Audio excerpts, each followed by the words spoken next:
After my first bodybuilding competition, I realised that I was suddenly not very strong at all, or very functional.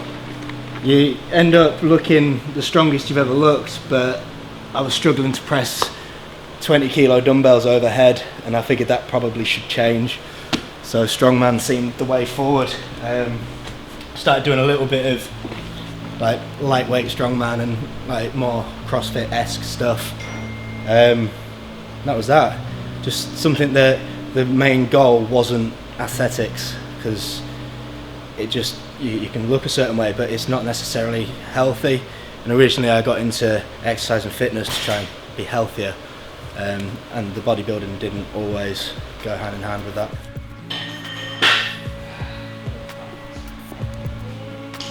Yeah, well, I try to set at least an hour or two or whatever to fit my training in. Sometimes if a client rings up and wants that slot, I'll give it to them, and then you're left with maybe half an hour in the day. But that's where you can like build yourself like more of like an AMRAP type workout, so you can string a few exercises together and do it almost like a little mini circuit. Just get it out of the way quicker. You're going to get your heart rate up. You're still going to get strong because you're still using weight, and that will transfer again to sport quite easily. So for strongman, where the rounds are a minute long, if you can work hard for a minute in the gym, that's going to transfer to that.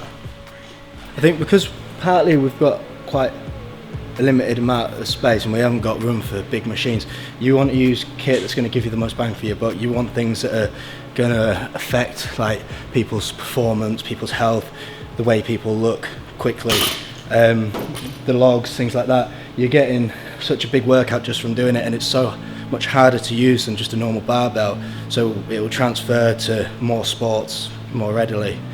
The yoke, when people use that, it's been noted that people's back squats go up really quick just from doing heavy yoke. Core strength gets utilised so much more than with like typical like gym machines, things like that. If you get people on there, they're going to get a lot stronger, a lot fitter, a lot quicker. It's just sometimes the scary part is people don't want to try it because they're not used to it. But as soon as they do try it, they realise it's nothing to be worried about. I think a lot of the time people are scared to try something a little bit out of their comfort zone. It's more so lads that seem to be scared to try it as well, which I find interesting. A lot of my female clients will just give it a go, whereas a lot of lads, especially from more of a bodybuilding background, they're nervous of trying it. I think maybe because they don't want to look silly, or because a lot of the time they say they want to get stronger before they try it, which is totally not the point. Just completely removes the point of getting strong. Yeah, exactly. Right, let's go, come on. I like training, it's fun, it's kind of your therapy, so I feel worse if I haven't, so I usually manage to get a little bit in. Sometimes it's easier to do, like if you are really struggling, you'll just do something easy, like maybe just do a little bodybuilding session, just so you've done something and you're still feeling good. Nice, nice.